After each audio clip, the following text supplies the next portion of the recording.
Write each number without exponents. In part A, we have 2.96 times 10 to the 7th power.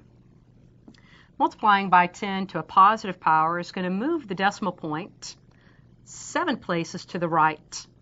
So this will become a 296, that's 2 places, 3, 4, 5, 6, 7. I'm going to put my commas in there, and let's just check that one more time.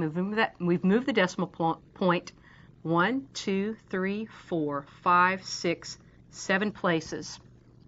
That's a 29,600,000.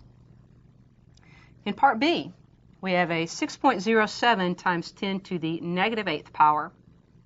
This negative 8 will move the decimal point 8 places to the left. And so I'm going to start with my 607 out here. Decimal point right here between the 6 and the 0.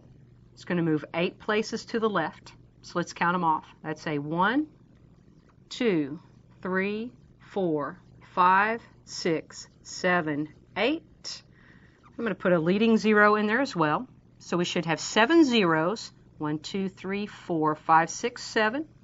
And then that's 6. And reading that, that is 607 10 billionths.